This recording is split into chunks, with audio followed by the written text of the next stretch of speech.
मैं कुछ बातें आप लोगों को रेडियो एक्टिविटी के बारे में बता देता हूं। रेडियो एक्टिविटी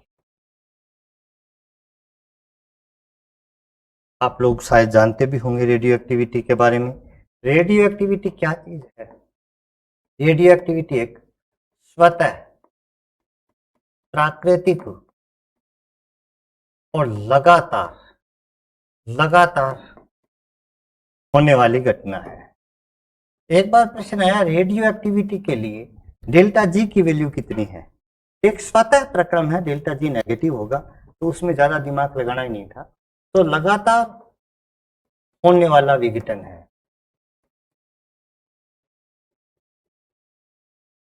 किसके कारण होता है?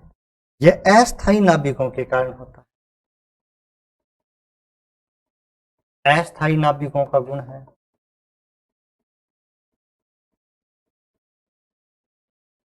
अस्थायी नाभिक रेडियो एक्टिव क्षय के द्वारा स्थायित्व को प्राप्त करते हैं।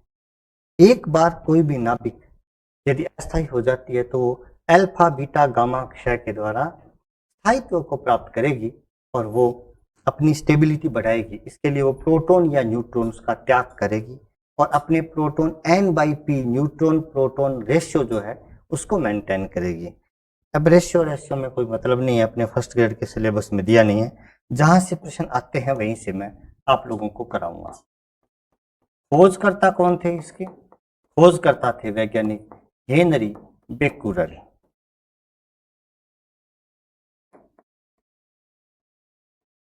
हेनरी बेक्यूरेल ने रेडियो एक्टिविटी की खोज की थी।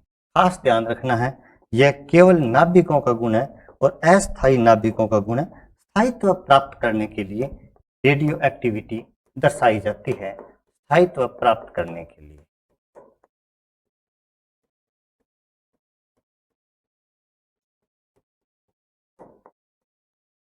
रेडियो एक्टिविटी क्यों दर्शाई जाएगी? स्टेबिलिटी को गेन करने के लिए, स्थायित्व को प्राप्त करने के लिए दर्शाई जाएगी।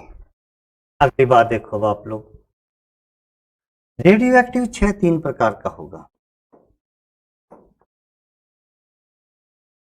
रेडियो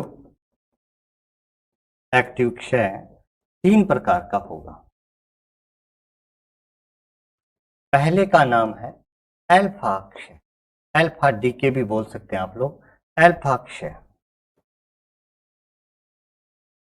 अब अल्फा क्षय का मतलब क्या है? अल्फा कण आप लोग जानते होंगे, अल्फा कण होता है हीलियम का द्विधनात्मक नाभिक या द्विधनात्मक आयन मान सकते हैं आप लोग। वो नाभिक ही बचता है ना। और वास्तव में अल्फा कण को प्रदर्शित किया जाता है 2He4 से। यदि किसी भी नाभिक से अल्फा क्षय होगा, यदि अल्फा डीके होगा तो क्या होगा? 2 का मतलब Z से 2 की कमी और द्रव्यमान संख्या A में 4 की कमी आ जाएगी। कैसे आएगी मैं अभी उदाहरण से बता दूंगा आप लोगों को। दूसरा है बीटा क्षय। बीटा क्षय, बीटा पार्टिकल्स 2 प्रकार के होते हैं। एक होता है बीटा प्लस और एक होता है बीटा माइनस। बीटा प्लस का क्या मतलब है? बीटा प्लस होता है +1E0। +1E0 का मतलब यह इलेक्ट्रॉन के समकक्ष है और इसको पॉजिट्रॉन कहते हैं, पॉजिटिव इलेक्ट्रॉन। यदि किसी भी नाभिक से पॉजिटिव इलेक्ट्रॉन का निष्कासन होगा तो +1E0 का मतलब परमाणु क्रमांक में 1 की कमी आ जाएगी, Z में 1 की कमी। मैं अभी उदाहरण से बताऊंगा आपको। और यदि बीटा माइनस क्षय होता है, इसका मतलब -1E0, यानी वहां से इलेक्ट्रॉन उत्सर्जित हो रहा है नाभिक से। ध्यान से सुनना, ये नाभिक से बीटा कण उत्सर्जित हो रहा है और नाभिक से इलेक्ट्रॉन उत्सर्जित हो रहा है। ऐसी कंडीशन में Z में 1 की वृद्धि हो जाएगी। अब आप कहोगे कि सर नाभिक में इलेक्ट्रॉन होते ही नहीं है, तो नाभिक से इलेक्ट्रॉन का उत्सर्जन कैसे हो सकता है? एक्चुअली नाभिक में न्यूट्रॉन और प्रोटॉन जो होते हैं वो एक दूसरे में अंतर परिवर्तित होते रहते हैं, इलेक्ट्रॉन न्यूट्रॉन प्रोटॉन में, प्रोटॉन न्यूट्रॉन में, और इन प्रक्रियाओं के दौरान इलेक्ट्रॉन्स जनरेट होते हैं। और ये जो इलेक्ट्रॉन है, ये इलेक्ट्रॉन्स जो हैं ये निकलते हैं फिर नाभिक से, जिसको बीटा माइनस क्षय बोलते हैं। तीसरा गामा क्षय होता है।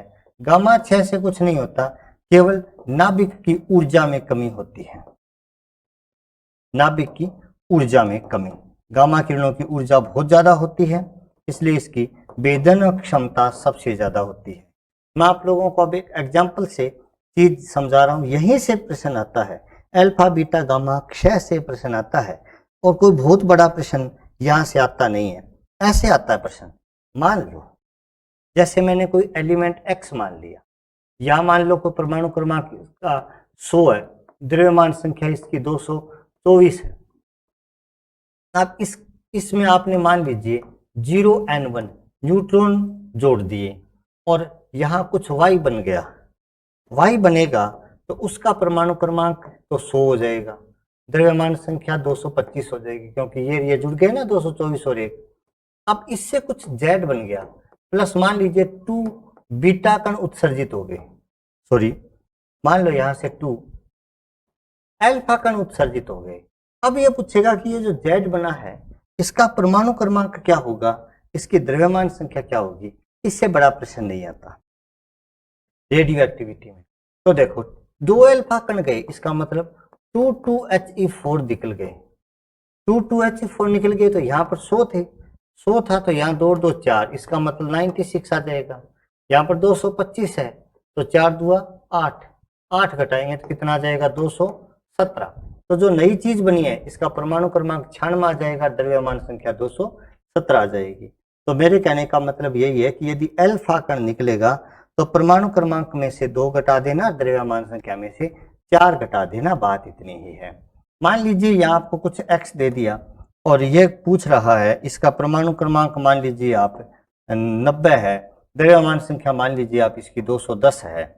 इससे मान लीजिए बीटा माइनस कण उत्सर्जित हुआ, बीटा माइनस का मतलब -1E0, तो परमाणु क्रमांक कितना हो जाएगा, तो यहाँ तो माइनस का 1 है। अब यदि आप यहाँ परमाणु क्रमांक 89 लिखोगे तो 89 और -1 88 हो जाएगा, ये तो 90 तो नहीं हुआ ना, इसका मतलब यहाँ पर परमाणु क्रमांक 91 करना है, द्रव्यमान संख्या 210 का 210 करेंगे, ताकि ये वाला पोर्शन और ये वाला पोर्शन बराबर हो जाए।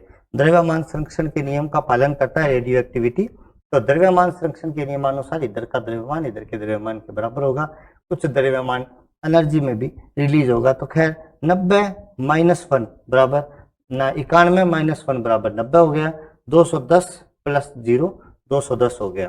तो आप लोगों को इस प्रकार से क्वेश्चन कर लेने चाहिए। जैसे मान लो ऐसे भी दे देते हैं, या मान लीजिए दे दिया 120, मैं ऐसे कल्पना से लिख रहा हूँ, या मान लीजिए दे दिया 290, इससे y बन गया, प्लस में मान लीजिए एक अल्फा बन गया, प्लस में बीटा माइनस उत्सर्जित हो गए, प्लस में 2 बीटा प्लस उत्सर्जित हो गए, प्लस में 6 गामा पार्टिकल्स उत्सर्जित हो गए। अब पूछ लिया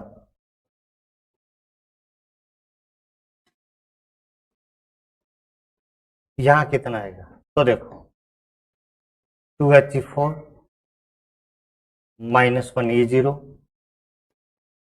+1E0 +1E0 plus 6 gamma, gamma का तो कोई मतलब ही नहीं है। तो देखो आप 120 था तो यहाँ भी 120 ही होना चाहिए, तो ये तो कट गया +1 -1 से, 1 से 1 बचा क्या, 2 और 1 3, 3 का मतलब ही हो गया 117, ठीक है। और ये कितना है 4, बाकी का कुछ है ही नहीं, तो ये कितना हो जाएगा 286, 286 और 4 290। समझ में आई आप लोगों के बात।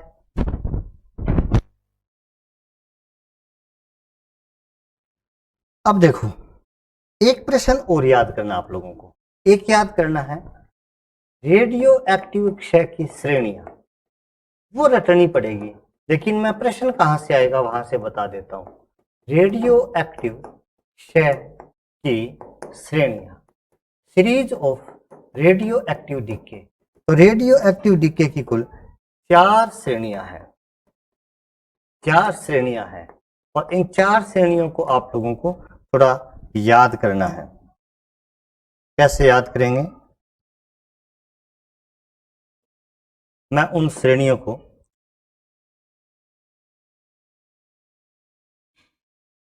थोड़ा सा याद कर लेना, इनको कोई बहुत बड़ी नहीं है।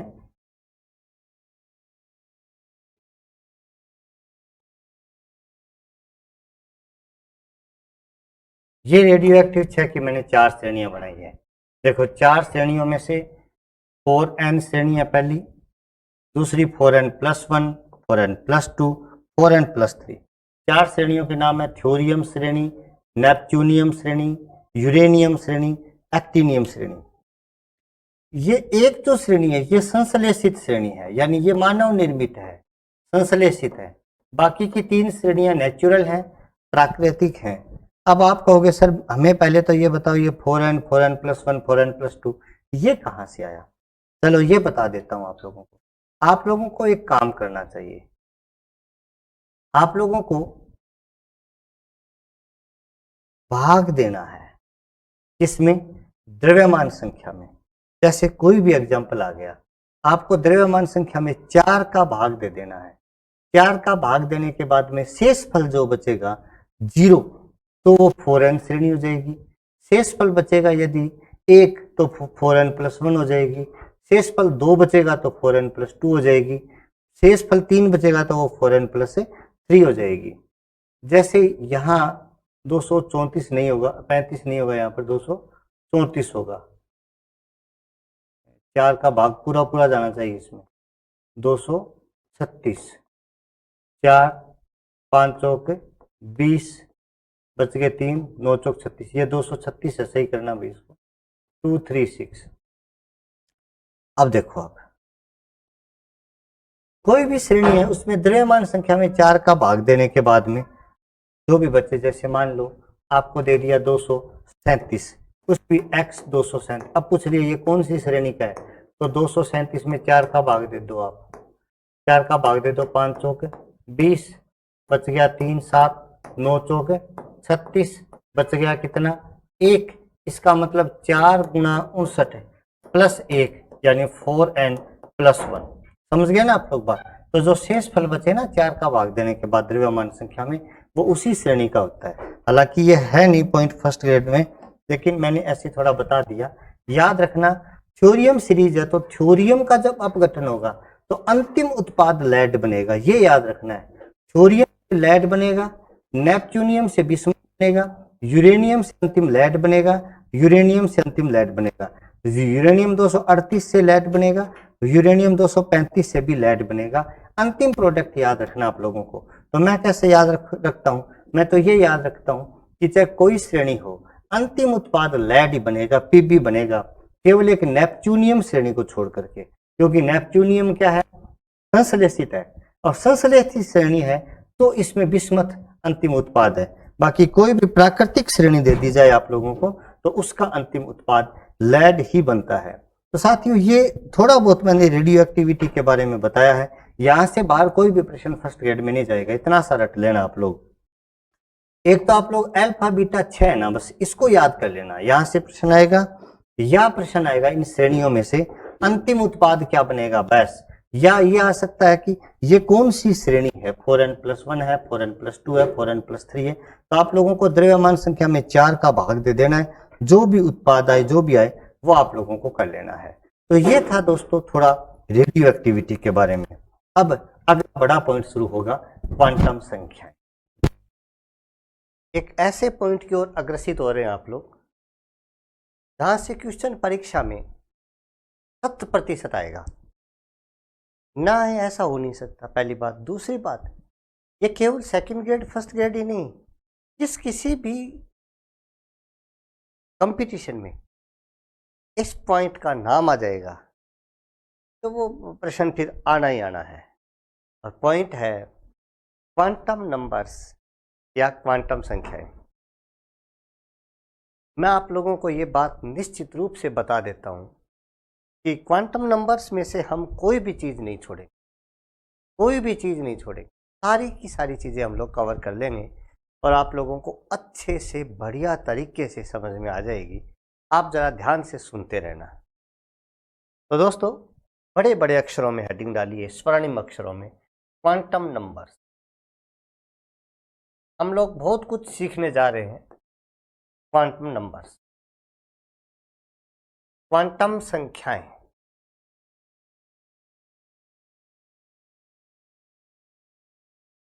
क्वांटम संख्याएं।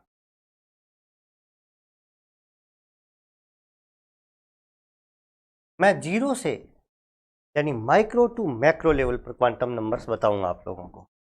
पहली बात, क्वांटम नंबर्स का अतीत क्या है, ये कहां से आई क्वांटम संख्याएं, कैसे आई, जरा ध्यान से देखोगे। एक नंबर बात, जो श्रोडिंगर तरंग समीकरण था उसको जब हाइड्रोजन परमाणु के लिए हल किया गया, इसको श्रोडिंगर तरंग समीकरण को हाइड्रोजन परमाणु के लिए, तो 3 प्रकार की संख्याएं प्राप्त हुई, 3 प्रकार के आइगेन वैल्यू प्राप्त हुए, एन, एल, एम। ये 3 प्रकार के जो आइगेन मान थे उनको क्वांटम संख्याएं कहा गया था। ध्यान से सुनो, 3 प्रकार के आइगेन मान प्राप्त हुए, 4 नहीं बोल रहा मैं, 3।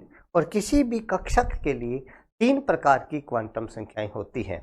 यहाँ तक कि हाइड्रोजन परमाणु के लिए भी 3 ही प्रकार की क्वांटम संख्याएं होती है। क्यों? क्योंकि एस जो क्वांटम संख्या है, चौथी, स्पिन क्वांटम नंबर, वो किसी कक्षक से संबंधित नहीं है, वो इलेक्ट्रॉन की चक्रण से संबंधित होती है। तो सबसे पहली बात लिखो आप लोग, जब श्रोडिंगर तरंग समीकरण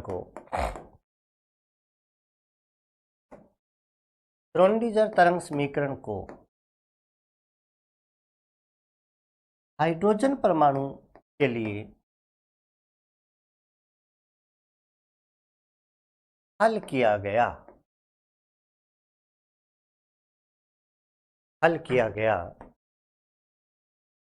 तो 3 प्रकार के आइगेन वैल्यू या मान, 3 प्रकार के आइगेन मान। आइगेन वैल्यू क्या होती है ये मैं आपको क्वांटम मैकेनिक्स में कराऊंगा अलग से। तो हालांकि ये सेकंड ग्रेड में नहीं है, फर्स्ट ग्रेड में है, तो मैं फर्स्ट ग्रेड वालों को कराऊंगा, सेकंड ग्रेड में इनका कोई ज़्यादा योगदान नहीं है। तो आइगेन मान प्राप्त हुए जिन्हें, या 3 प्रकार के आइगेन मान NLM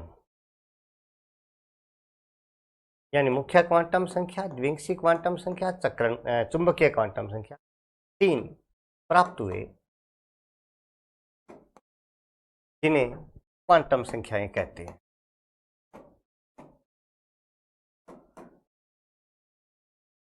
क्वांटम संख्या कहते हैं। क्वांटम संख्या की कोई एग्जैक्ट डेफिनेशन दे तो क्या होगी? तो कोई एग्जैक्ट या स्पेसिफिक परिभाषा क्वांटम नंबर की आप लोग नहीं दे सकते। तो क्वांटम नंबर के लिए पहली बात क्या थी कि जब हमने श्रोडिंगर तरंग समीकरण को हल किया तो हमें 3 प्रकार के आइगेन वैल्यू प्राप्त हुए, वही क्वांटम नंबर थी। एक्चुअली में जो क्वांटम संख्याएं हैं, क्वांटम संख्याएं क्या क्या जानकारियां देती है या क्या परिभाषा है इसकी? किसी भी कक्षक के लिए 3 प्रकार की क्वांटम संख्याएं हैं। कक्षक के लिए 3, कौन कौन सी? N, L और M। क्या क्या जानकारियां देती है ये? कक्षक या कोष एक ही बात है अभी यहाँ पर, कोष या कक्षक की जानकारी देंगी। और क्या क्या सारी जानकारियां देंगी इनकी, आकार, ऊर्जा, अभिविन्यास, ये सारी जानकारियां देंगी। क्लियर? और जो चौथी क्वांटम संख्या है वो इलेक्ट्रॉन के लिए है। ठीक है, जो चौथी क्वांटम संख्या है वो इलेक्ट्रॉन चक्रण के लिए। नंबर चौथी क्वांटम संख्या है S यानी स्पिन क्वांटम नंबर, जिसको हम लोग 4th क्वांटम नंबर बोलते हैं या चौथी क्वांटम संख्या बोलते हैं। यह क्वांटम संख्या क्या जानकारी देती है? इलेक्ट्रॉन के चक्रण की दिशा की जानकारी देती है। क्वांटम संख्याएं क्या चीज है? क्वांटम संख्याएं विशेष प्रकार के नंबर्स हैं, आइगेन वैल्यू हैं, जो श्रोडिंगर तरंग समीकरण को हल करने से हमें प्राप्त होते हैं। ये 3 प्रकार के हैं कक्षक के लिए और चौथे प्रकार की है किसी भी इलेक्ट्रॉन के लिए। अब देखो आप कुछ एक चीज और सुनो आप, जो क्वांटम संख्याएं n l m है या n l m में से जो n और l है उनका संबंध सीधा सीधा ऊर्जा से है। मैं आप लोगों को आगे इसके बारे में विस्तार से ऊर्जा के बारे में बताऊंगा, तब n प्लस l का नियम और करवाऊंगा। अभी आप लोग समझो क्वांटम संख्याओं के प्रकार, और ध्यान से लिखना, प्रश्न ऐसे आए कि कक्षक के लिए क्वांटम संख्याएं कितने प्रकार की होती हैं। तो क्वांटम संख्याओं के प्रकार कुल तो 4 है, कुल तो आप लोगों को पता ही है कि 4 है, लेकिन कक्षक के लिए आए तो आप लोगों को 3 लिखनी है, और n l m s इनमें से जो हाइड्रोजन परमाणु है उसमें एक ही इलेक्ट्रॉन होता है, इसलिए उसके लिए स्पिन क्वांटम नंबर का कोई विशेष महत्व नहीं होता। हाइड्रोजन परमाणु के लिए 3 क्वांटम संख्याएं महत्वपूर्ण है, n l m। हाइड्रोजन परमाणु के लिए किसी भी कोष या उपकोष की ऊर्जा का निर्धारण भी केवल n से करेंगे, बाकी सभी के लिए n और l दोनों से करेंगे, वो मैं आप लोगों को आगे कराऊंगा। अभी आप लोग देखो 4 क्वांटम संख्याएं कुल हैं, लेकिन कक्षक के लिए कुल 3 ही क्वांटम संख्याएं हैं। इस बात को आप लोग जरा ध्यान से सुन लेना। प्रश्न परीक्षा में आएगा कि क्वांटम संख्याओं की कुल संख्या कितनी है, तो 4 है। क्वांटम संख्याएं कक्षकों के लिए क्वांटम संख्याएं कितने प्रकार की हैं, तो 3 है। और ये प्रश्न परीक्षा में आया हुआ है कि कक्षकों से संबंधित कौन सी क्वांटम संख्या नहीं है, तो मुख्य क्वांटम संख्या, स्ट्रिंग क्वांटम संख्या, चुंबकीय क्वांटम संख्या और चक्रण क्वांटम संख्या। तो जो चुंबकीय क्वांटम संख्या है s, इसका संबंध केवल इलेक्ट्रॉन स्पिन से है, तो ये इलेक्ट्रॉन के लिए है। इलेक्ट्रॉन स्पिन के लिए ये s काम में आएंगी, और ये जो 3 है ये किसी भी कोष या उपकोष के बारे में जानकारी देंगी या कक्षक के बारे में भी आपको जानकारी देगी। तो मैं एक एक करके क्वांटम संख्या आप लोगों को बता देता हूं।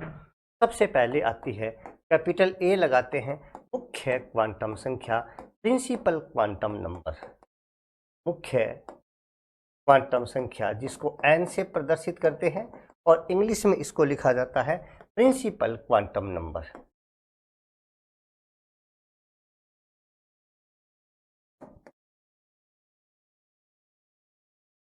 ठीक है, प्रिंसिपल क्वांटम नंबर, मुख्य प्रधान क्वांटम संख्या। मुख्य क्वांटम संख्या के बारे में खोज किसने की थी, इसका वर्णन सबसे पहले किसने किया था, तो सबसे पहले इसका वर्णन किया था वैज्ञानिक बोर ने। क्या क्या जानकारियां हमें मुख्य क्वांटम संख्या देती है, तो आप ध्यान से देखना। मुख्य क्वांटम संख्या कोष और उपकोष यानी कक्षक दोनों के बारे में जानकारियां देती है। मैं एक एक जानकारी को आप लोगों के सामने साझा कर रहा हूं। सबसे पहले मैं बता रहा हूं यहाँ पर ये मुख्य क्वांटम संख्या n है। मुख्य क्वांटम संख्या n किसी कोष के बारे में क्या जानकारी देती है और किसी उपकोष के बारे में क्या जानकारी देती है, पहले वो जानकारियां लिखता हूं और उसके बाद में उसका वर्णन मैं आप लोगों को समझाता हूं। कोष का मतलब सेल। सेल, किसी सेल के बारे में क्या क्या जानकारियां देती है। उपकोष का मतलब सब सेल, या आपकी एनसीईआरटी की बुक ने यहां कक्षक भी लिखा है, ऑर्बिटल। ठीक है, हालांकि उपकोष अलग चीज होता है, जो मैंने पिछले वीडियो में आप लोगों को बता भी दिया था। मुख्य क्वांटम संख्या n से हमें यह पता चलता है कि किसी भी कोष में उपकोषों की संख्या कितनी है। किसी कोष में उपकोषों की संख्या कितनी होती, तो याद रखना है किसी भी कोष में उपकोषों की संख्या n होती है। कोष के बारे में हमें यह जानकारी मिलती है कि मुख्य क्वांटम संख्या n किसी भी कोष के आकार की जानकारी देता है। कोष का आकार, और कोष का जो आकार है वो मुख्य क्वांटम संख्या के समानुपाती होता है। समानुपाती n लिख रहा हूं मैं, इसका वर्णन मैं करवाऊंगा अभी। समानुपाती n। तीसरी बात, मुख्य क्वांटम संख्या से हमें कोष में, किसी भी कोष में मैक्सिमम नंबर ऑफ इलेक्ट्रॉन्स की जानकारी मिलती है कि किसी भी कोष में कितने इलेक्ट्रॉन्स हो सकते हैं। तो आप लोगों को पता है किसी भी कोष में अधिकतम इलेक्ट्रॉनों की संख्या 2n² हो सकती है। इसके अलावा कोष की ऊर्जा के बारे में भी जानकारी मिलती है। कोष की जो ऊर्जा होगी उसके बारे में भी जानकारी मिलेगी और कोष की ऊर्जा समानुपाती होगी n²। मैं सबका वर्णन करवाऊंगा। उपकोष के बारे में क्या क्या जानकारी मिलती है। उपकोष या कक्षक के बारे में दो जानकारियां मिलती हैं कि उपकोष का आकार कैसा होगा। याद रखना है, आकार जो है वो मुख्य क्वांटम संख्या के समानुपाती होगा और कोष की ऊर्जा कैसी होती है वो भी मुख्य क्वांटम संख्या के वर्ग के समानुपाती होगी। मैं एक बार एक एक को खोल करके बता रहा हूं इसे, और बड़े गजब तरीके से आप लोगों को मुख्य क्वांटम संख्या समझ में आएगी।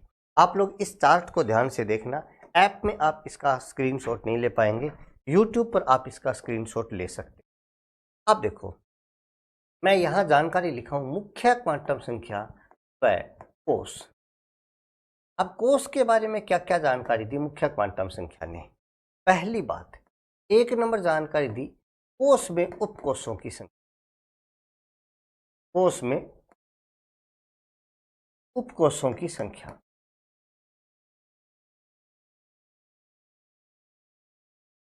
जो होती है n के बराबर। अब कैसे, देखो, जैसे कोई कोष है K, L, M, N।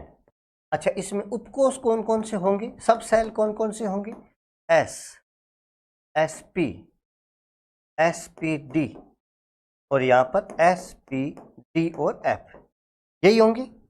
ठीक है, अब आप ध्यान से देखो कि यहाँ उपकोष की संख्या 1 है, यहाँ उपकोष की संख्या 2 है, यहाँ उपकोष की संख्या 3 है और यहाँ उपकोषों की संख्या 4 है। और के लिए n का मान 1, 2, 3, 4। इसका मतलब किसी भी कोष में उपकोषों की संख्या उसके n के बराबर होती है। हालांकि कोष में कक्षकों की संख्या n² होती है, वो भी मैं यहाँ जानकारी बता देता हूँ आपको। कक्षक कितने होंगे, अब आप ध्यान से देखो। चलो, उपकोष समझ में आया, ये मिटो देते। अब एक बात बताओ, आप लोग समझदार हो, S कक्षक एक प्रकार का होता है। एक S जो उपकोष है उसमें एक ही कक्षक होता है, लेकिन जो P होता है, P उपकोष है, ध्यान से देख लो आप लोग। और इसके 3 जो कक्षक है वो Px Py Pz होते हैं। ये जो Px Py Pz है ये तो कक्षक हैं, यानी ऑर्बिटल है, और ये जो P है ये उपकोष है। अब यदि आप यहाँ उपकोष गिनोगे तो एक S का है, 3 P के हैं, 4 हो गए। यहाँ गिनोगे तो एक S का, 3 P का, 5 D का, 9 हो गए। यहाँ गिनोगे एक S का, 3 P का, 5 D का, 7 F का, 16 हो गए।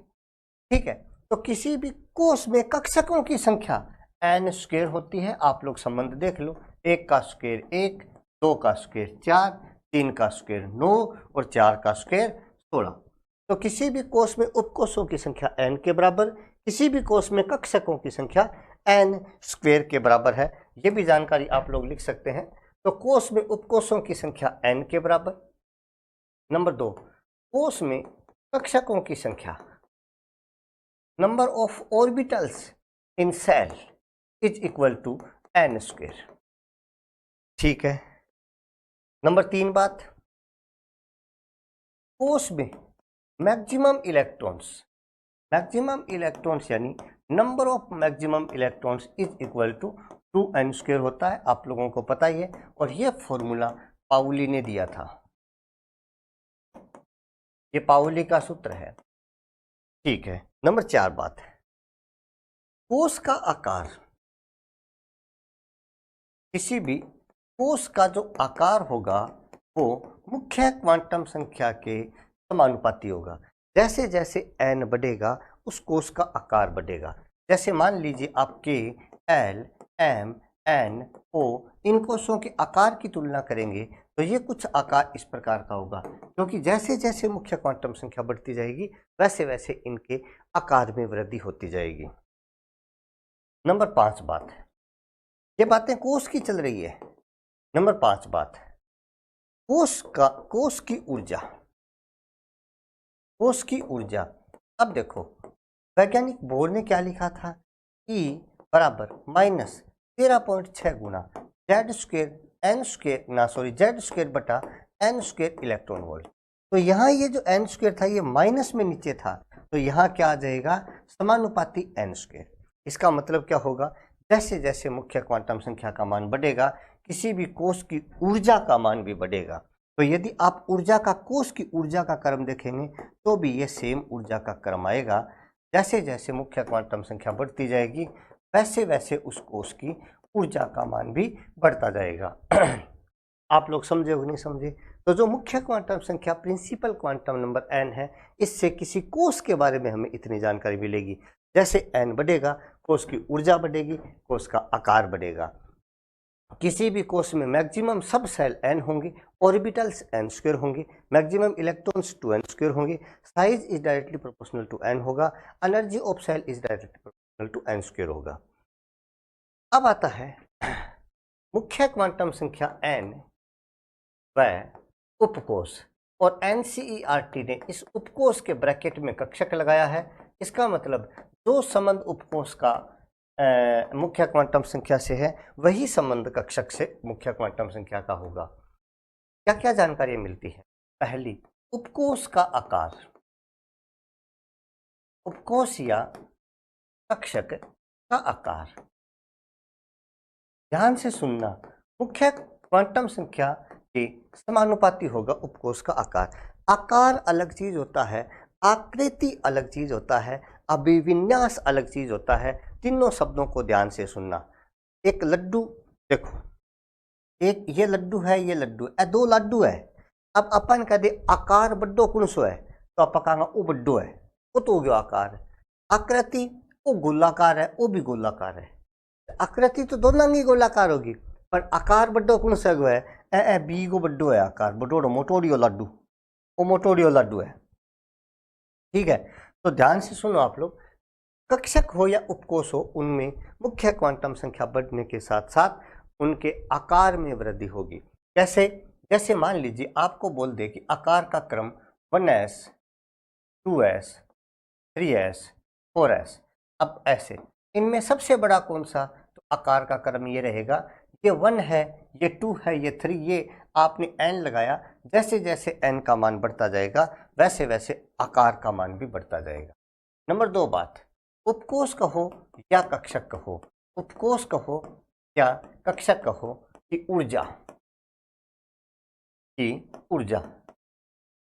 अब ऊर्जा, हालांकि ये यदि आप लोगों ने 1s 2s 3s लिखे है ना, तो ये किसी एक परमाणु के लिए है। ठीक है ना, किसी एक परमाणु के कक्षक है, या किसी एक परमाणु के लिए। आप ऐसा नहीं ले सकते कि ये हाइड्रोजन का है, ये किसी का है, ऐसा नहीं। समझ गए आप लोग बात? ठीक है, उपकोश या कक्षक की ऊर्जा, तो जो ऊर्जा है वो तो n² के समानुपाती होगी। जैसे जैसे मुख्य क्वांटम संख्या बढ़ेगी ऊर्जा का मान भी बढ़ेगा। कैसे? जैसे मान लीजिए आप लोग ये हाइड्रोजन के लिए बात कर रहे हैं, या लिथियम के लिए बात कर रहे हैं, किसी एक के लिए बात करेंगे, सब के लिए है। किसी एक परमाणु के लिए मान लो कोई भी एक परमाणु है का 1s, तो उसकी ऊर्जा 2s की ज़्यादा, फिर 3s की उससे ज़्यादा, 4s की उससे ज़्यादा, ये किसी एक परमाणु के लिए। तो ऊर्जा का मान भी बढ़ता जाएगा जैसे जैसे मुख्य क्वांटम संख्या बढ़ेगी, और आकार भी बढ़ता जाएगा। यानी 2s बड़ा होता है 1s की बजाय, 1s छोटा, 2s उससे बड़ा, 3s उससे बड़ा, 4s उससे बड़ा, और ऊर्जा भी इसी प्रकार से इसी क्रम में इनकी बढ़ती रहती है। तो आप लोग बताइए, क्या मुख्य क्वांटम संख्या के बारे में आप लोगों को सारी जानकारियाँ समझ में आई या नहीं? मैंने कोशिश की है कि सारी की सारी जानकारी आप लोगों को मिले। चलिए ठीक है, ये आ गई मुख्य क्वांटम संख्या n। इतनी जानकारी आप लोगों को मुख्य क्वांटम संख्या से मिलती है। अब आती है कैपिटल B, इसको हम लोग एजीमुथल एजीम्यूथल ऐसा कुछ होता है, एजीम्यूथल क्वांटम नंबर, इसको ऑक्जेलरी क्वांटम नंबर भी बोलते हैं, या ऑक्जेलरी, स्पेलिंग मुझे पता नहीं है सही, आप सही कर लेना, ऑक्जेलरी क्वांटम नंबर, ठीक है। यानी रिंग सी क्वांटम संख्या या भौम सहायक, इतने नाम है इसके, रिंग सी क्वांटम संख्या, भौम क्वांटम संख्या, सहायक क्वांटम संख्या, इतने नाम है इसके। सहायक क्वांटम संख्या एल, बड़ी गजब की क्वांटम संख्या, बड़ी गजब की। सबसे पहले इसका वर्णन किसने किया था? वर्णन इसका किया था वैज्ञानिक सोमरफील्ड, सोमरफील्ड ने। अब आप लोगों को दो बातें याद रखनी है कि एल का मान सदैव एन से कम होता, एल का मान सदैव एन से कम होता है। इस बात को तो आप लोग अपने दिमाग में ऐसे सेट कर लो। एल का जो मान है वो क्या होता है? एल बराबर या तो n-1 होगा, या n-2 होगा, या n-3 होगा, या n-4 होगा। L is equal to n कभी नहीं हो सकता, L is equal to n कभी नहीं हो सकता, नहीं हो सकता, L is equal to n नहीं हो सकता, and L is greater than n नहीं हो सकता, इट इज इम्पॉसिबल। ऑलवेज, सदैव L is less than n होगा, n मुख्य क्वांटम संख्या है यहाँ पर, ऐसा सदैव होगा, ऐसा ही होगा। और आप लोगों को इस चीज़ पर बहुत ज़्यादा क्वेश्चन मिलेंगे। तो L का मान सदैव n से कम होगा। दूसरी बात, विभिन्न कक्षकों के लिए या विभिन्न कक्षकों के लिए L के मान,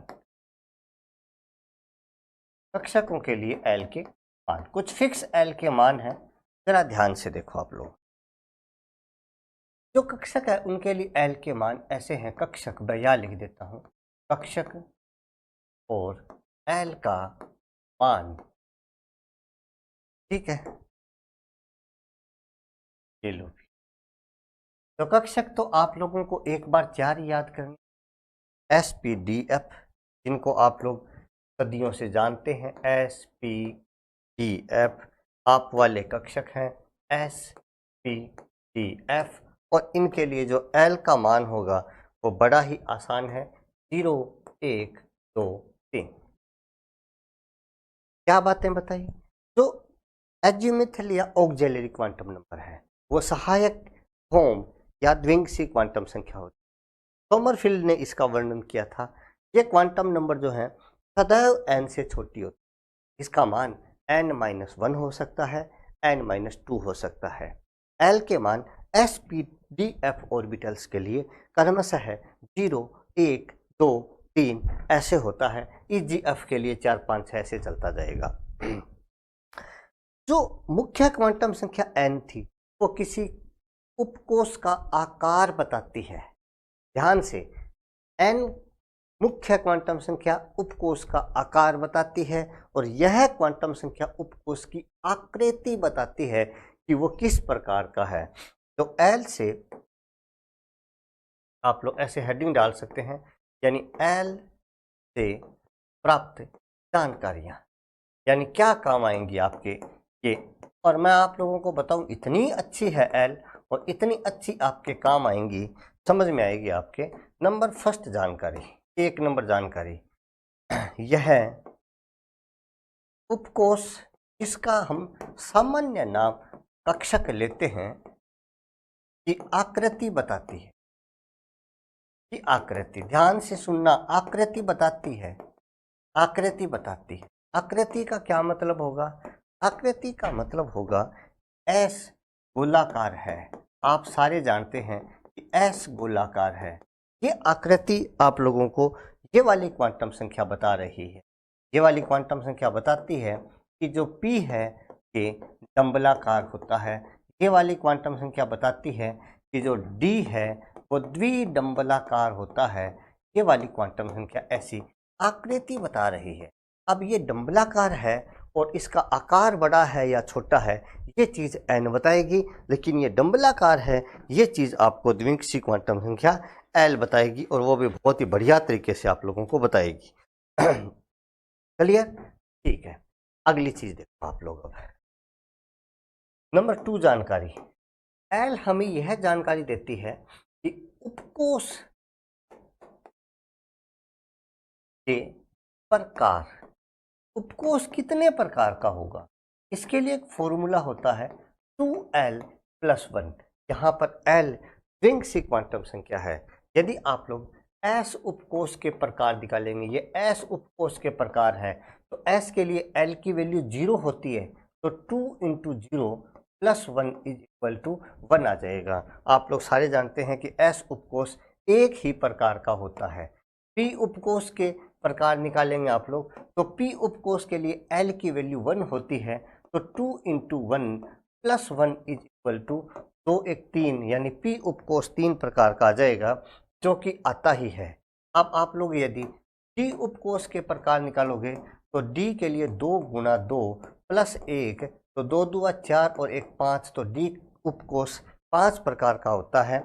आप लोग बहुत ही बेहतर तरीके से इसको जानते भी हैं। और f उपकोष के प्रकार, तो f के प्रकार आ जाएगा 2 × 3 + 1, 2 × 6 और 1 7। आप लोगों को पता है कि f उपकोष के 7 प्रकार होते हैं, तो किसी भी उपकोष के प्रकार 2l+1 के फॉर्मूले से निकाले जाते हैं। l से ये दूसरी जानकारी मिली। पहली जानकारी आकृति की, दूसरी जानकारी उपकोष के प्रकार की। तीसरी जानकारी, उपकोष में, किसी भी उपकोष में नंबर ऑफ मैक्सिमम इलेक्ट्रॉन्स, किसी भी उपकोष में अधिकतम इलेक्ट्रॉन्स कितने होंगे, इसकी जानकारी भी यह क्वांटम संख्या देती है। और इसके लिए एक फॉर्मूला होता है 2 × 2l+1। यदि आप लोग किसी s नाम के उपकोष में अधिकतम इलेक्ट्रॉन निकालोगे तो यह आएगा 2 × 0 + 1, क्योंकि s कक्षक के लिए l का मान 0 होगा, तो ये आ जाएगा 2 इलेक्ट्रॉन्स। तो हमें पता है कि जो s उपकोष में है उसमें तो ज़्यादा से ज़्यादा 2 इलेक्ट्रॉन आएंगे। किसी p उपकोष में अधिकतम इलेक्ट्रॉन्स निकालोगे तो 2 × 1 + 1 बराबर 3 × 2 = 6 इलेक्ट्रॉन्स। आपको पता है s उपकोष में 6 इलेक्ट्रॉन्स मैक्सिमम आते हैं। d उपकोष में अधिकतम इलेक्ट्रॉन्स निकालोगे तो 2 × 2 + 1 बराबर 10 इलेक्ट्रॉन्स आ जाएंगे।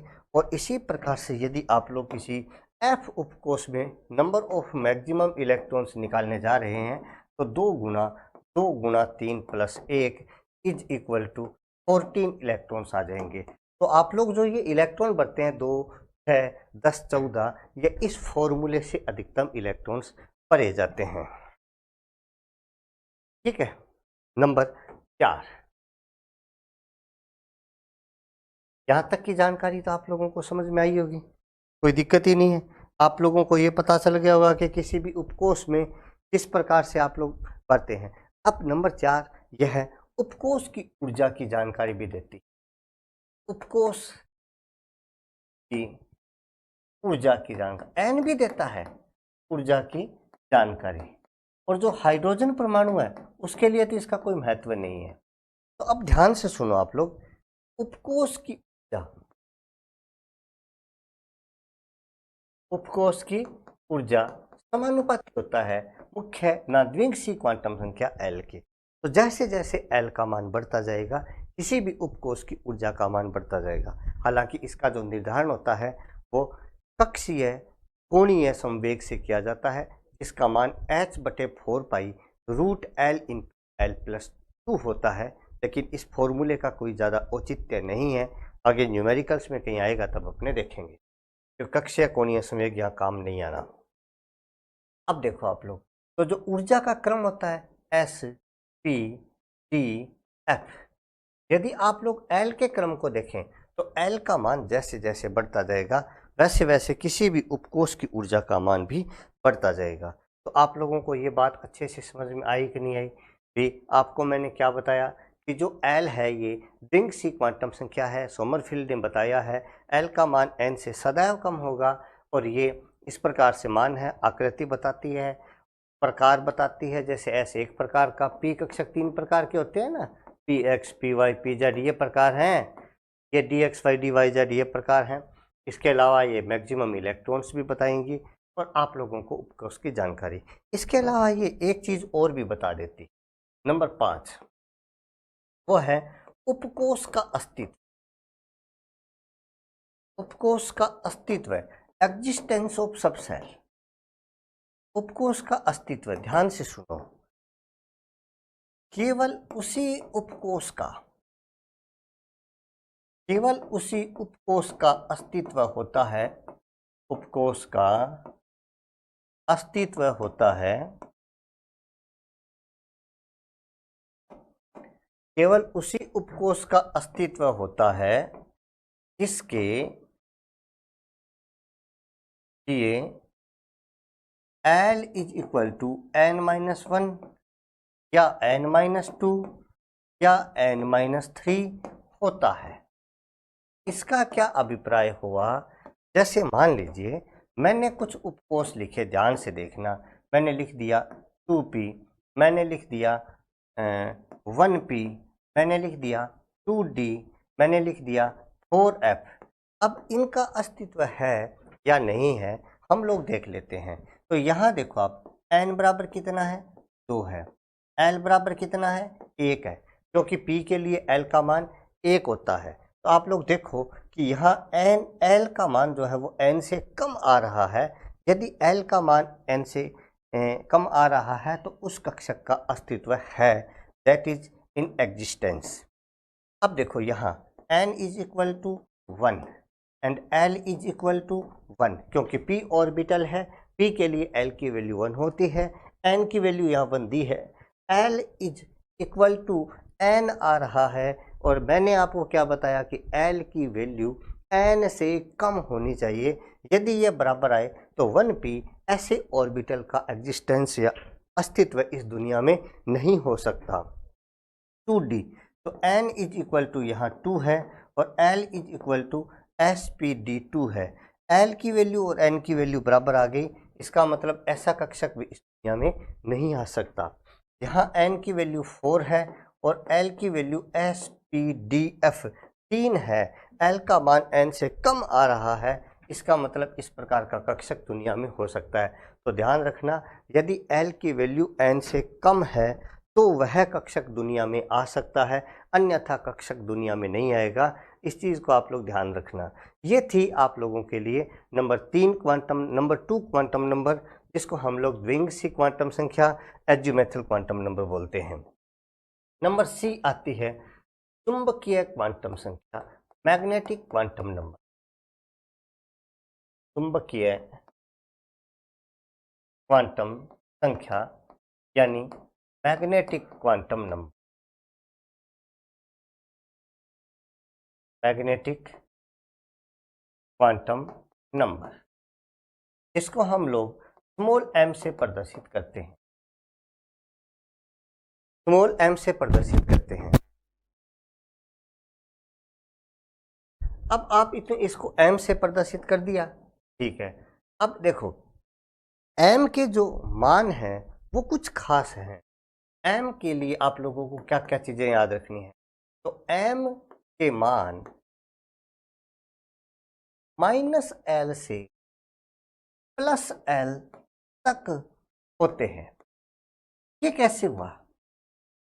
ये ऐसे हुआ, जैसे मान लीजिए मैंने लिख दिया, यहाँ एक छोटी सी टेबल बना दी, ये मैंने उपकोष या कक्षक लिख दिया है और यहाँ पर इनके लिए l के मान लिख दिया, l का मान, और इसके बाद में आगे लिख देंगे हम लोग m का मान,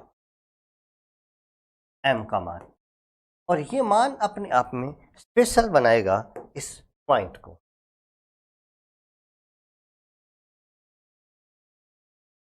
यहाँ हमें खास जानकारी मिलेगी, जैसे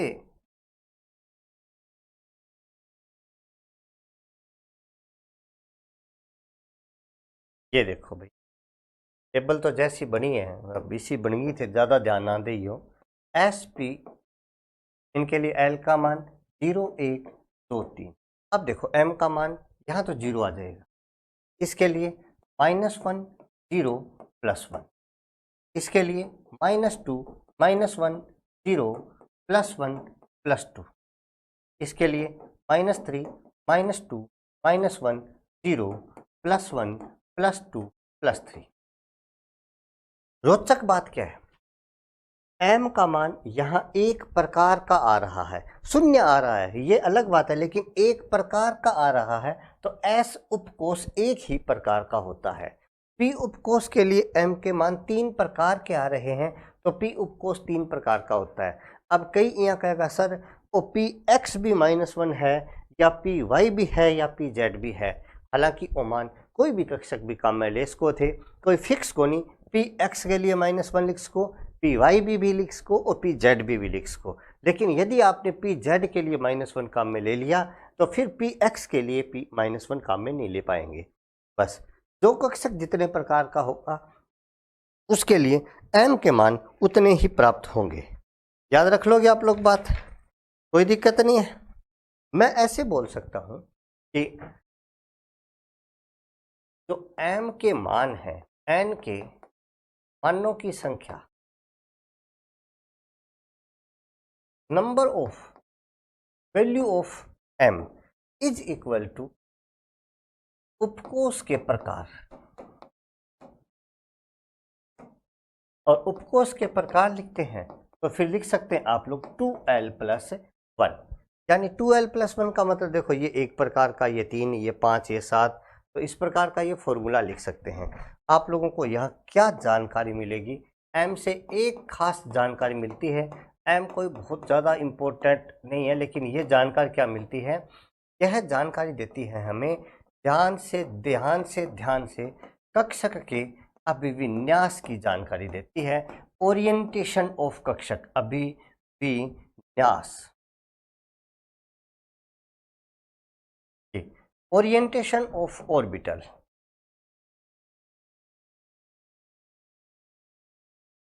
सर एंगो मतलब क्या है ओरिएंटेशन ऑफ ऑर्बिटल? देखो आप, कोई कक्षक कितना बड़ा होगा इसकी जानकारी n देगा, इसकी आकृति कैसी होगी इसकी जानकारी l देगा। अब ये कक्षक p x एक्सिस पर है या y पर है या z पर है, कौन से एक्सिस पर इसके ओरिएंटेड है उसकी जानकारी m देगा। जैसे मान लीजिए आपने px कक्षक बनाया, आप तो px कक्षक तुरंत ऐसे बना देते हैं कि सर जो x y मान लीजिए ऐसे हैं, तो ये ऐसा जो कक्षक होगा px कक्षक होगा। अब x अक्ष पर इसके डंबल होंगे, x अक्ष पर, ये जानकारी देगा द्विंग्स, ये मैग्नेटिक क्वांटम नंबर m। आप लोग समझ गए भाई ये कितना बड़ा है, वो इडोक है, ऐड है, किडोक है, आ चीज की जानकारी दे दी, मुख्य क्वांटम संख्या। ये डंबलाकार है पी कक्षक, ये जानकारी दे दी आपको द्विंग्सी क्वांटम संख्या। अच्छा है पी एक्स है वो एक्स एक्सिस पर उपस्थित है, ये जानकारी आप लोगों को दे दी इसने मैग्नेटिक क्वांटम नंबर ने, एम ने। तो जो ओरिएंटेशन या अभिविन्यास है इसकी जानकारी आप लोगों को एम देता है, चुंबकीय क्वांटम संख्या देता है। अब आता है नंबर 4, नंबर डी, चक्रण क्वांटम नंबर, चक्रण क्वांटम संख्या यानी स्पिन क्वांटम नंबर।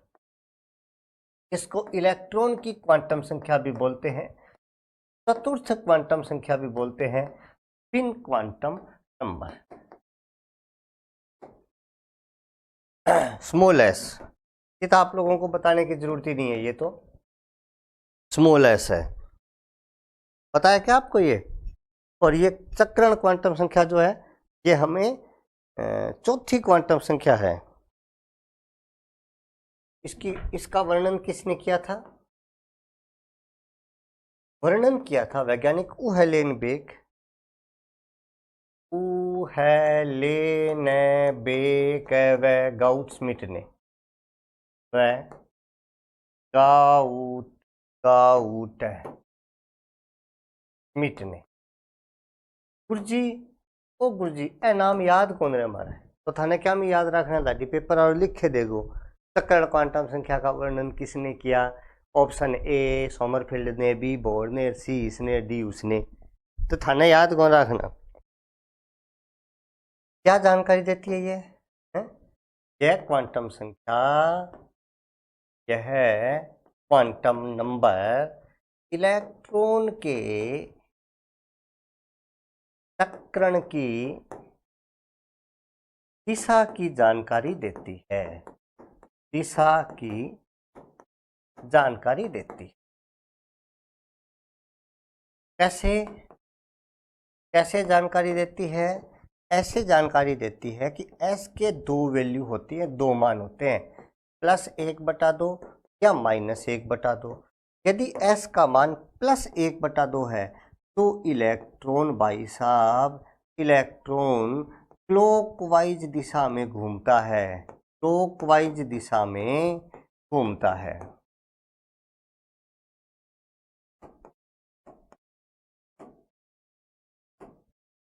और यदि -1/2 है तो इलेक्ट्रॉन एंटी क्लॉकवाइज दिशा में घूम रहा है। यानी इलेक्ट्रॉन के चक्रण की दिशा की जानकारी देती है कि इलेक्ट्रॉन कौन सी दिशा में स्पिन कर रहा है। इलेक्ट्रॉन का यदि s +1/2 है तो क्लॉकवाइज में और -1/2 है तो एंटी क्लॉक। एक चीज और याद रखना कि एक ही कक्षक के दोनों इलेक्ट्रॉन्स कभी भी समान दिशा में चक्रण नहीं करते।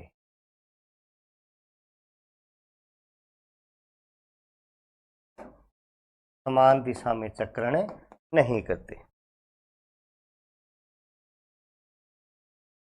बल्कि ये विपरीत दिशाओं, एक यदि क्लॉकवाइज घूम रहा है तो दूसरा एंटी क्लॉकवाइज दिशा में घूमेगा। तो विपरीत दिशाओं में स्पिन करते हैं। अतः इनके s का मान सदैव असमान होता है।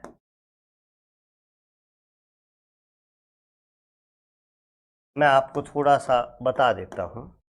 जैसे मान लीजिए कि कोई भी 1s 1p ना 2s 2p, कोई भी एक कक्षक है और इस एक कक्षक के ये दो इलेक्ट्रॉन्स आप लोगों ने ऐसे बनाए हैं। अब ये जो दो इलेक्ट्रॉन्स बनाए आप लोगों ने, ये आप लोग ऐसे विपरीत दिशाओं में तीर बनाते हैं ना, ये विपरीत दिशाओं में, ये जो ऐसे विपरीत दिशाओं में तीर क्यों बनाते हैं? क्योंकि यदि इस पहले इलेक्ट्रॉन के लिए s की वैल्यू फर्स्ट इलेक्ट्रॉन के लिए s बराबर +1/2 है तो दूसरे के लिए -1/2 है। यदि पहला इलेक्ट्रॉन क्लॉकवाइज स्पिन कर रहा है, क्लॉकवाइज, तो दूसरे वाला इलेक्ट्रॉन एंटी क्लॉकवाइज घूम रहा है। ये दोनों इलेक्ट्रॉन एक दिशा में कभी भी नहीं घूम सकते। यदि घूमते तो हम लोग ऐसे बनाते या इनको ऐसे बनाते, लेकिन अब नहीं बना पाते।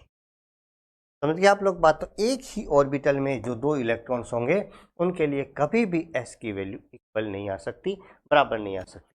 दोस्तों ये थी क्वांटम संख्या। अब मैं आप लोगों को क्वांटम संख्याओं से संबंधित कुछ पॉइंट्स बता देता हूँ कि क्वेश्चन कैसे आएगा। एक तो जानकारी से संबंधित आ गया, रटा रटाया प्रश्न, चलो वो तो ठीक है। क्वेश्चन ऐसे आ सकता है कि कक्षक पहचानो। पहला क्वेश्चन जैसे कक्षक पहचानो, हमने क्वांटम संख्याएं दे दी हैं आप लोगों को और आप उसका कक्षक बताओ कौन सा कक्षक है। जैसे मान लीजिए दे दिया आपको n बराबर 2 दे दिया, l बराबर 0 दे दिया, m बराबर भी 0 दे दिया। तो आपको कक्षक लिखना है। जैसे n बराबर 3 दे दिया, l बराबर 2 दे दिया, m बराबर मान लीजिए 1 दे दिया। ऐसे तो देखो आप लोग यहाँ 2 का मतलब 2 लिखो, L0 का मतलब S कक्षक हो सकता है ये, तो ये 2S आ गया। M का मान S कक्षक के लिए 0 होता ही है। ये n का मान 3, l का मान 2, तो s p d f में से d कक्षक के लिए l का मान 2 होता है, तो 3d हो गया। m का मान 1, तो ये 3d xy भी हो सकता है, xz भी हो सकता है, yz भी हो सकता है, x स्क्वायर y स्क्वायर भी हो सकता है और z स्क्वायर भी हो सकता है। ऑप्शन देख करके आप लोगों को उत्तर लिखना। ऐसा भी आ सकता है कि गलत क्वांटम संख्या बताओ, गलत क्वांटम संख्या बताओ, लिखो या बताओ, जो भी है आप लोगों को पहचान करनी है। मान लीजिए आपको जैसे ऑप्शन ए में दे दिया n बराबर 3, l बराबर 4, m बराबर 0, s बराबर +1/2। एक कई प्रकार के ऑप्शन दे रहा हूं मैं, n बराबर 2, l बराबर 1, m बराबर 1, s बराबर -1/2। जैसे मान लो ऐसे दे दिया आप लोगों को n बराबर 3, l बराबर 2, m बराबर 0, ये मान लीजिए प्लस है, s बराबर +1/2। अब देखो आप, क्या पहली क्वांटम संख्या सही है?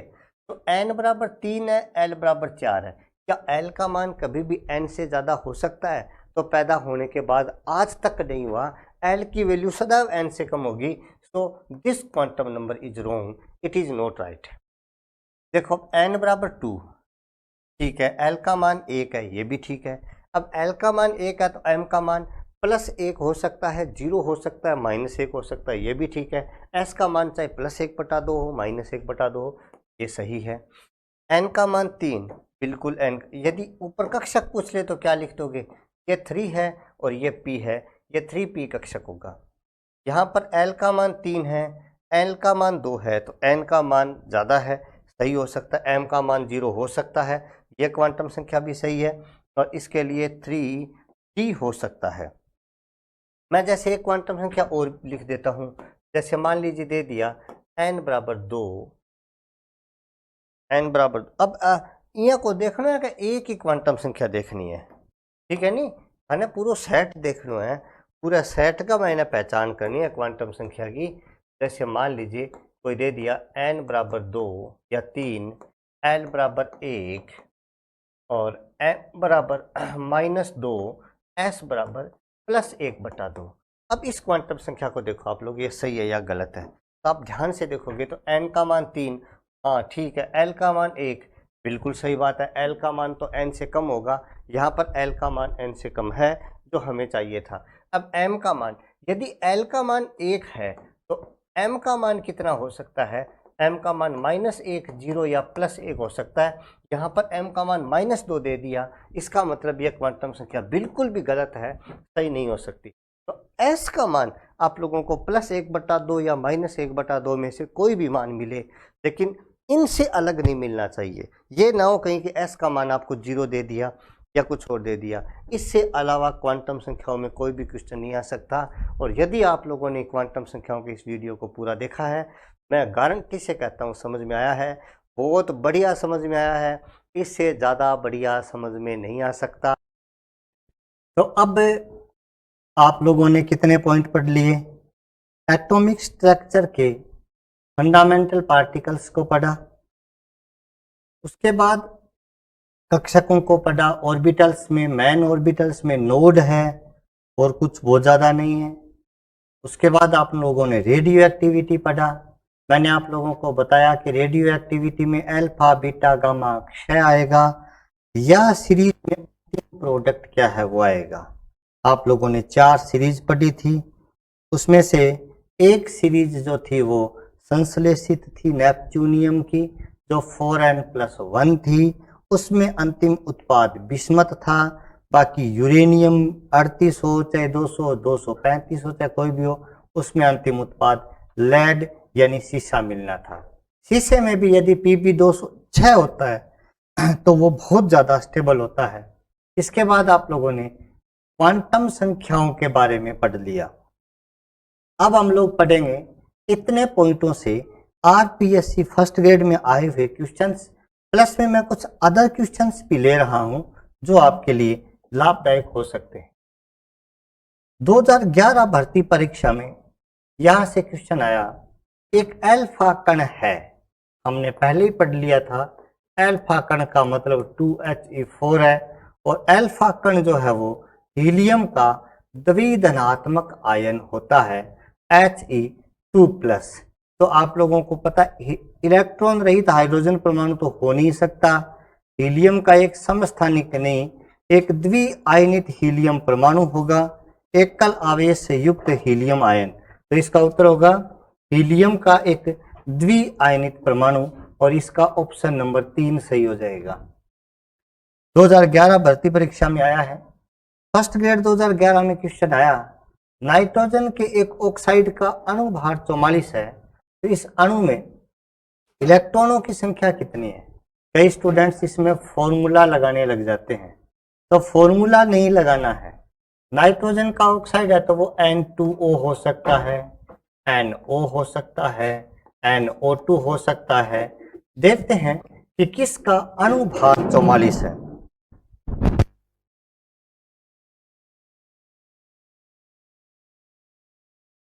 अब देखो इसका अणु भार 44 किसका हो सकता है। या तो नाइट्रोजन का 14 होता है, 14 2 28, 28 और 16 कितने हो गए भी, 28 और 16 44 हो गए ना। तो इसका मतलब वो N2O ही है, ज्यादा दूर जाने की जरूरत नहीं है।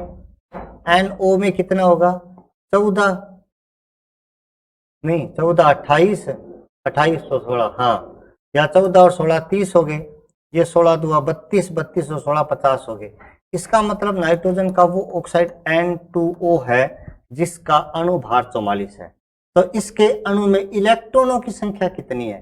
तो नाइट्रोजन में इलेक्ट्रॉन कितने होते हैं भाई, नाइट्रोजन में तो होते हैं 7 इलेक्ट्रॉन, 7 और 7, और ऑक्सीजन में कितने होते हैं 8, 7 7 14 और 8 है 22। 2011 में आया 22 इसका उत्तर हो जाएगा। ठीक है, नेक्स्ट क्वेश्चन, निम्न में से किस परमाणु क्रमांक वाले तत्व में अयुग्मित इलेक्ट्रॉनों की संख्या न्यूनतम है। अयुग्मित इलेक्ट्रॉन न्यूनतम है, 2011 में आया है ये प्रश्न। तो परमाणु क्रमांक 6 का मतलब तो P2 है, P2 में तो 2 अयुग्मित इलेक्ट्रॉन आ गए, P3 का मतलब 3 अयुग्मित इलेक्ट्रॉन आ गए, P4 का मतलब 2 अयुग्मित इलेक्ट्रॉन आ गए, परमाणु क्रमांक 9 का मतलब P5 मतलब 1 अयुग्मित इलेक्ट्रॉन आ गया। तो न्यूनतम अयुग्मित इलेक्ट्रॉन 1 होगा, 4 नंबर इसका प्रश्न का उत्तर हो जाएगा। 2011 में आया, सम न्यूट्रॉनी यानी जिनमें न्यूट्रॉनों की संख्या समान है, ए बी सी की द्रव्यमान संख्याएं क्रमशः 30 31 और 32 हैं। ए बी सी 3 दिए हैं, 30 31 32। अब क्या कह रहा है, ये सम न्यूट्रॉनी है यानी इनके न्यूट्रॉनों की संख्या समान है।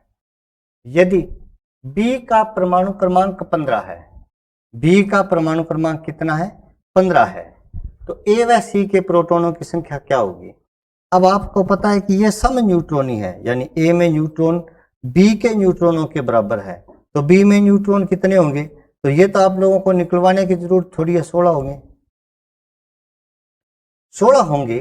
तो यहां परमाणु क्रमांक कितना है न्यूट्रॉन, तो इसके पास भी 16 ही है, इसका परमाणु क्रमांक 14 है, इसका परमाणु क्रमांक 16 है, तभी तो न्यूट्रॉनों की संख्या 16 16 आएगी। अब क्या कह रहा है, प्रोटॉनों की संख्या कितनी है, तो ए में 14 प्रोटॉन है, सी में 16 प्रोटॉन है, तो 14 और 16 ऑप्शन 2 इसका सही हो जाएगा। परमाणु क्रमांक कितना है प्रोटॉनों की संख्या, 2011 में यूरेनियम 238 का अंतिम स्थायी उत्पाद, मैं कह रहा हूं ना भी चाहे कोई हो, नेपच्यूनियम को छोड़ करके बाकी सभी का अंतिम स्थायी उत्पाद लेड होगा, और इसका उत्तर ए हो जाएगा सही, लेड, ज्यादा सोचना ही नहीं है। Be2+ किसके सम इलेक्ट्रॉनिक है 2011 में, सम इलेक्ट्रॉनिक का मतलब किसके पास इलेक्ट्रॉनों की संख्या Be2+ के बराबर है, तो hydrogen, helium, lithium, beryllium 4, Be2+ का मतलब इसके पास 2 इलेक्ट्रॉन है, 2 इलेक्ट्रॉन किसके पास है Li+ के पास है, इसका उत्तर 2 हो जाएगा। लेक्चरर भर्ती परीक्षा 2011 में आया, तत्व 107 को किस अभिक्रिया द्वारा बनाया जा सकता है? किसी अभिक्रिया द्वारा बनाया जा सकता है या एम है? अच्छा एम यहां दिया है, देखो आप लोग प्रश्न दिया है 83 बिस्मथ 209 प्लस 24 एम 54 और यह पूछ रहा है कि ये एम क्या है, जबकि एम का परमाणु क्रमांक 24 है। ज्यादा अभिक्रिया देखनी क्यों है? अभी परमाणु क्रमांक 24 क्रोमियम का है, ये लो, है ना। कितना आसान प्रश्न है, इसका एक उत्तर हो जाएगा। 2013 में एक इलेक्ट्रॉन की चक्रण क्वांटम संख्या s प्लस 1/2 है। s बराबर प्लस 1/2 है, यानी वो क्लॉकवाइज घूम रहा है। चुंबकीय क्वांटम संख्या m -1 है। यह निम्नलिखित में से किस कक्षक में उपस्थित नहीं हो सकता है? इसका मतलब m का मान -1 किसके लिए नहीं होगा? s के लिए m का मान 0 होता है। s के लिए m बराबर 0। तो देखो आप लोग d p f s कक्षक के लिए m का मान 0 होगा, तो यहाँ m का मान -1 दिया है, इसका मतलब वो s कक्षक नहीं हो सकता। 2013 में प्रश्न आया, किसी कक्ष में अधिकतम इलेक्ट्रॉनों की संख्या k द्वारा दी जाती है, मैक्सिमम इलेक्ट्रॉन्स 2n² के द्वारा दी जाती है। दो तत्व ए 2013 का क्वेश्चन है, 35 बी 80, इन तत्वों के परमाणुओं में न्यूट्रॉनों की संख्या का अनुपात क्या है? तो यहाँ तो न्यूट्रॉन आगे 20, 80 माइनस 35, न्यूट्रॉन कितने आ जाएंगे? 45, 20:45।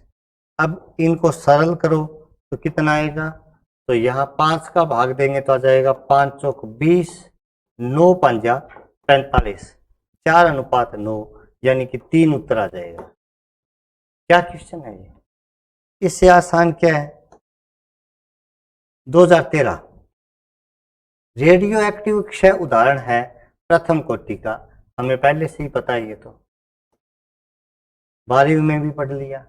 स्कूल लेक्चरर 2015, मुख्य क्वांटम संख्या n वाले कोष में इलेक्ट्रॉनों की अधिकतम संख्या होगी 2n² होगी।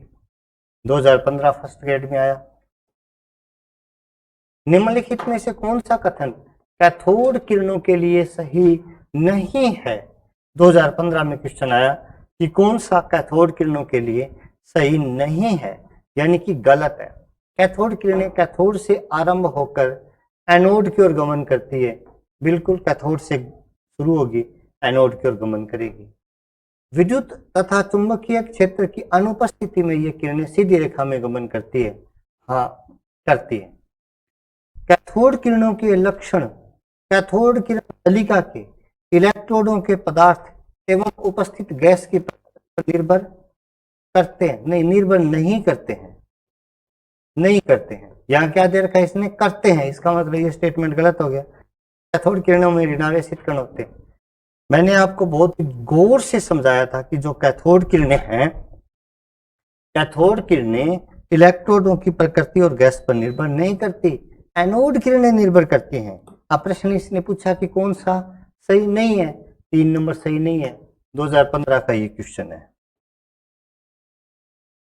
2015 में आया L बराबर 4 के लिए कक्षकों की संख्या होगी। देखो मैंने अभी क्या बताया आपको, कक्षकों की संख्या बराबर होता है n²। अब यहाँ तो L 4 दिया है, n बराबर क्या होता है ना, L बराबर क्या होता है? n-1 होता है। तो n बराबर क्या हो जाएगा? L+1 हो जाएगा। L का मान कितना दिया है? 4 दिया है। 4 और 1 कितने हो जाएंगे? 5 हो जाएंगे। 5 का स्क्वायर कितना हो जाएगा? 25 हो जाएगा। नहीं, हमने कुछ गलत किया है, गलत फॉर्मूला उल्टा लिख दिया। n बराबर L-1 होता है। L बराबर n-1 ना, n-1 ही होता है, सही है। L बराबर 4 के लिए कुल कक्षकों की संख्या होगी n कितना हो जाएगा फिर 3 3 या 9। ये क्वेश्चन गलत है क्या? इस क्वेश्चन में कुछ गड़बड़ है, देखते हैं। ये क्वेश्चन ऐसे हैं,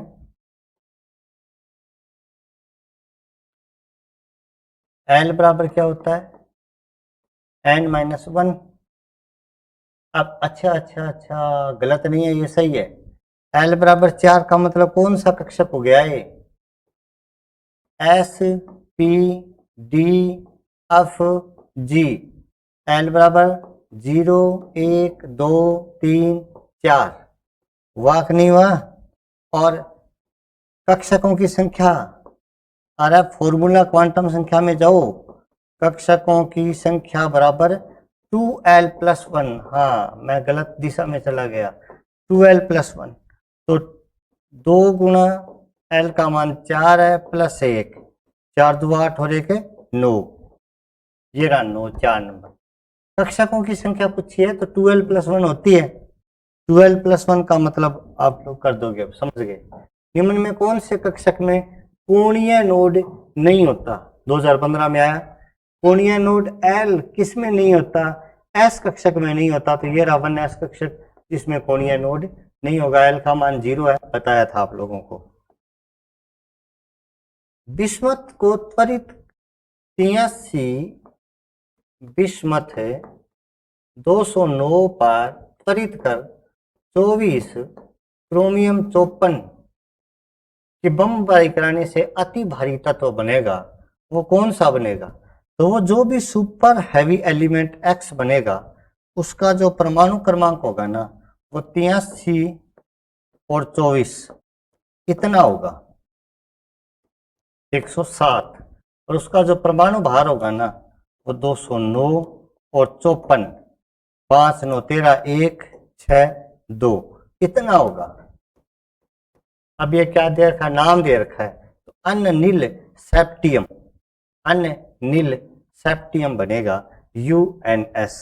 नामकरण मैंने पीरियोडिसिटी में करवाए हैं इनके, वहां आप लोग देख सकते हैं।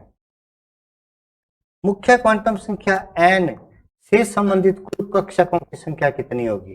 तो n² होती है कक्षकों की संख्या, 3² का मतलब आ जाएगा 9। 2018 का प्रश्न है, फर्स्ट ग्रेड 2018। 2s कक्षकों की ऊर्जा का सही क्रम होगा। हालांकि ये कक्षक वैसे, ये प्रश्न वैसे हमें करना चाहिए था।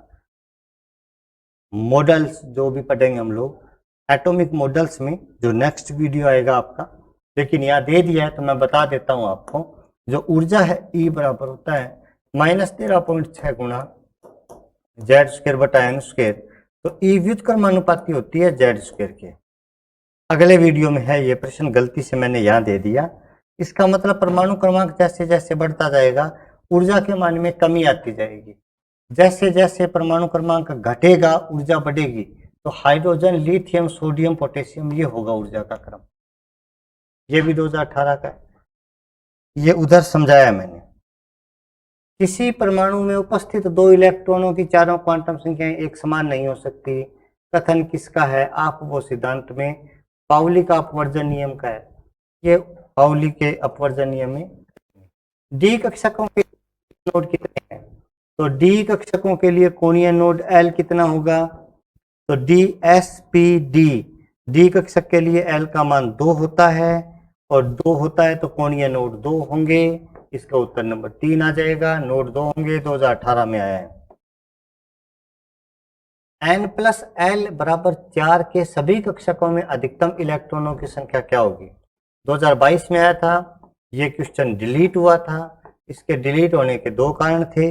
देखो आप लोग, यहाँ इसने दिया n+, अब L बराबर 4 है या n+1 बराबर 4 है, ये क्लियर समझ में नहीं आ रहा।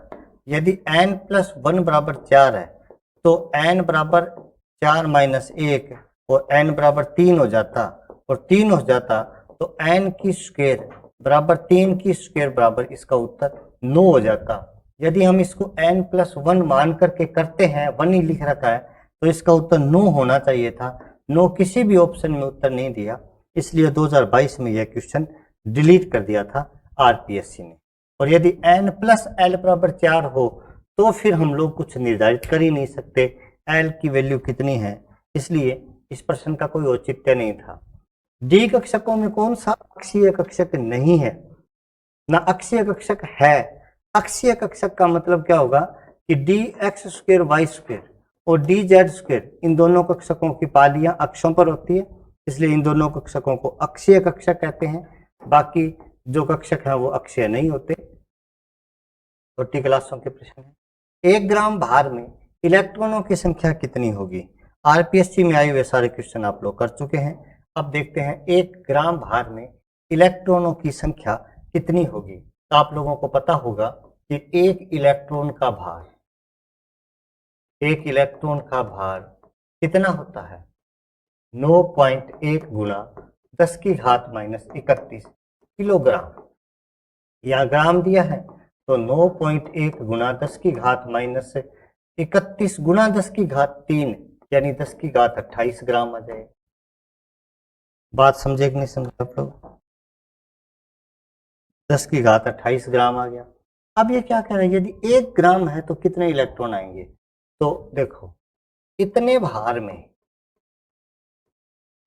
ग्राम भार में इलेक्ट्रॉन्स बराबर 1 ग्राम भार में इलेक्ट्रॉन्स बराबर 1/9.1 गुना 10⁻28। ये आएगा ना, और 1 ही ग्राम दिया है आपको, इसका मतलब 10⁻28/9.1 1 गुना। अब 1 में 9.1 का भाग दो, या आप लोग ऐसे भी कह सकते हैं 10 में 91 का भाग दो, क्योंकि ये पॉइंट हट गया, ऊपर 10 आ गया। 0.01 91 बच गया 9, ठीक है, 0 फिर 0 फिर 0 फिर जाएगा लगभग 9 बार, जितनी बार भी भाग जाएगा। इसका मतलब आपका उत्तर आ गया 0.10 गुना 10⁻28। तो 0.10 आ गया, इसका मतलब ये तो दोनों ऑप्शन कट गए। ऑप्शन तो 10⁻27 आएगा। ओहो, आगे तक कैलकुलेशन किया इसने। हाँ, कैलकुलेशन आगे तक की है। आप लोगों को 1.09 यानी 09 और आगे की है कैलकुलेशन। 9 एकम 9, 9 नम 81, बच गया कितना? 900 में से 80 81 बच गया। फिर 0 आएगा, फिर 0 आएगा तो ये भाग जाएगा 8 बार। 8 बार का मतलब ये 2 नंबर ऑप्शन आ गया। और कैलकुलेशन कर लेना आप लोग, प्रश्न समझ में आया होगा आप लोगों को। ये 1 मोल इलेक्ट्रॉनों का द्रव्यमान कितना होता है? तो 1 इलेक्ट्रॉन का द्रव्यमान बराबर 9.1 गुना 10⁻31। 1 मोल का मतलब 6.022 गुना 10⁻23 गुना 9.1 गुना 10⁻31। अब ये द्रव्यमान देख लो कितना आएगा, जो भी आए गुना कर लो। तो 6.022 9.1 2206 गुना 9 2 18 1 9 2 18 और 1 19 9 6 54 2 0 2 5 6 15 1 5 5 4 1 2 3 4 55.522 गुना 10⁻, ये माइनस का 31 है, ये प्लस का 23 है, तो घट के आएगा माइनस का 8। तो 55.22, ये 55.5 वाला ऑप्शन हो जाएगा बस। ठीक है, अगला क्वेश्चन। 1 मोल इलेक्ट्रॉन का आवेश कितना होगा? तो 1 फैराडे होता है 96,500 कूलाम। 1 मोल इलेक्ट्रॉन का आवेश कूलाम में, यहाँ ऑप्शन सारे ही गलत है, 96,500 कूलाम होंगे। 1 मोल इलेक्ट्रॉन के आवेश का मतलब 1.6 गुना 10⁻⁻19 गुना 1 मोल में 6.022 इंटू 10⁻³ 23। इसको हल करेंगे तो 96,484 कूलम आएगा। ठीक है, तो इसका सही उत्तर यदि होता 96,400 तो ये वाला हो सकता था यदि यह -4 की जगह +4 दिया जाता। मैथेन के 1 मोल में कितने इलेक्ट्रॉन है, ये बढ़िया प्रश्न है। अब देखो मैथेन CH4 है, CH4 के एक अणु में कितने इलेक्ट्रॉन है? अभी अणु में इलेक्ट्रॉन्स बराबर कार्बन में 12 है, एक हाइड्रोजन में 1 है, 4 हाइड्रोजनों में 4 होंगे, 16 इलेक्ट्रॉन्स हो गए किसमें? एक में। अब 1 मोल आ गया तो 6.022 गुणा 10⁻23 और इसको 16 से गुणा कर दो तो 1 मोल का मतलब अवगाद्रो संख्या है। ये क्वेश्चन मैंने जानबूझ के लिए है, हालांकि अभी तक आरपीएससी फर्स्ट ग्रेड में ऐसा क्वेश्चन आया नहीं है। तो मोल का मतलब क्या है? 6.022 गुणा 10⁻23, 16 से गुणा कर दो 6.022 16, 16 2 32 3, 16 2 32 3 35, 16 6 96 ना, 16 6 कितना होता है? 16 2 32 96 ही होता है। इतना ही होगा क्या? कार्बन में इलेक्ट्रॉन 12 थोड़ी होते हैं, कार्बन में इलेक्ट्रॉन तो 6 ही होते हैं। 6 + 4 = 10 ही होंगे। अब आप इसको 10 से गुणा करोगे तो आएगा 60.22 गुणा 10⁻23, है ना। अब 60.22 ये रहा ऑप्शन।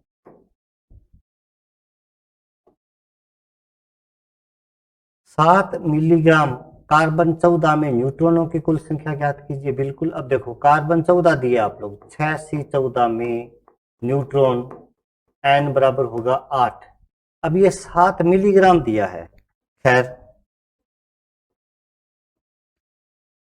मोल जानते हैं आप लोग? 1 मोल का मतलब क्या है? जैसे 1 मोल कार्बन है, इसका मतलब कार्बन 14 जो है वो 14 ग्राम है। मोल मोलर द्रव्यमान तो पता ही है ना आप लोगों को, मोलर द्रव्यमान 11th क्लास में पढ़ा होगा आपने। मोलर द्रव्यमान का मतलब क्या होता है? ग्राम प्रति मोल। 1 मोल में ग्राम कितना है? जैसे C14, इसका मतलब 1 मोल में वो 14 ग्राम है। तो 1 मोल C14 की मात्रा बराबर 14 ग्राम कर दो। यदि आप इसको मिलीग्राम में बदलना चाहते हो तो 14 गुणा 10⁻3 मिलीग्राम कर दो, mg। कितना हो जाएगा? ठीक है। अब ये कह रहा है इतने में कितने न्यूट्रॉन है। ठीक है, अब 14 ग्राम में कितने न्यूट्रॉन होंगे? एक परमाणु में 8 न्यूट्रॉन है, तो एक परमाणु में 8 न्यूट्रॉन है C14 के। देखो 1 मोल में न्यूट्रॉन्स कितने हो जाएंगे? 6.022 गुणा 10⁻23 इंटू 10⁸8। इतने 1 मोल में न्यूट्रॉन आ गए।